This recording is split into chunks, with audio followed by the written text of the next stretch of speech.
Hi everyone. Today I just want to talk to you about risks. A risk. You cannot be in business and not be prepared to take risks. As a matter of fact, your success is tied up to the risks that you're willing to take. When I say that again, your success is always tied up to the risk that you are willing to take. Every entrepreneur, every successful businessman is a risk taker. If you want to be successful in life, you need to be willing to take risks. You see, when I went into business, when I left my job, when I stepped out of my comfort zone, I knew that was not going to be easy, but I knew that I have been born to do this.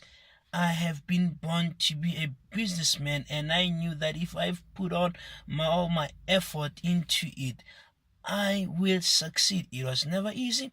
It has always been difficult, but I kept on pushing. You know why? Because I'm a risk taker.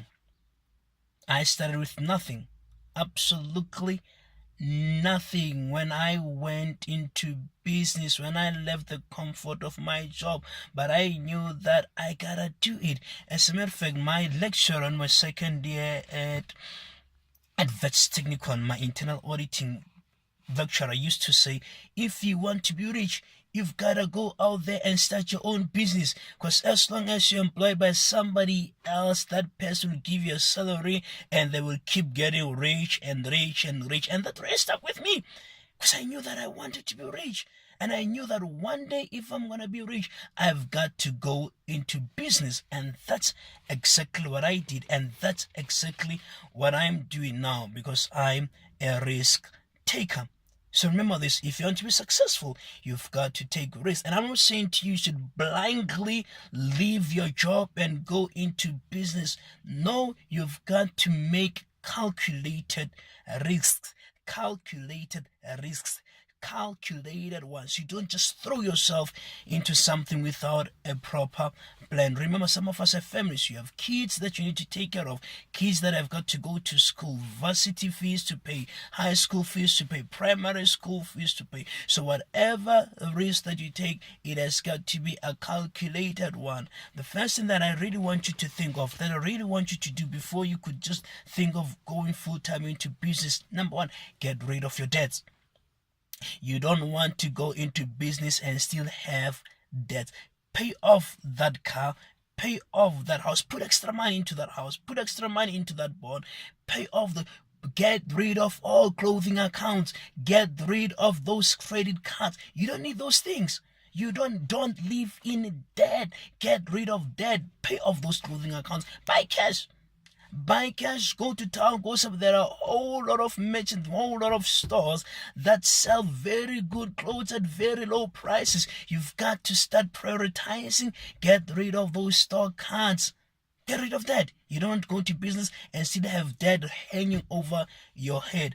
The second thing that you need to do before you could really go full time into business, find someone that's going to help you go around looking for those deals, looking for those connections, looking for those contracts for you.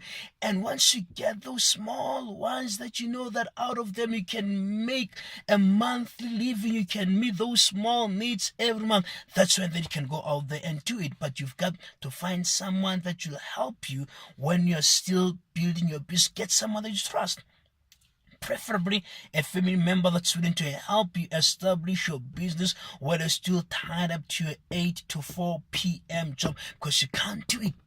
You can't run a business when you have to be at the office at 4 until 8. You can't. You've got to be out there in the street. You've got to be out there meeting people. You've got to be out there networking. You've got to be out there closing deals. But if you're still tied up to 8 to 4 job, you won't be able to do those things. So get someone that you trust that could help you, so that at least you build those savings. You start having those small contracts. When you know that I have enough to carry me for the month, that's when then you can jump ship.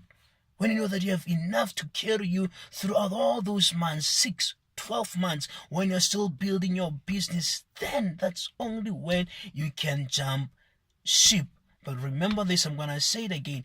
Get rid of debts. That's the first thing. The second thing that you need to do, find someone that will help you while you're still employed. Someone that could run around for you and just go get this and that for you. Thank you so much. Hope you've learned something today, and God bless you. Bye-bye.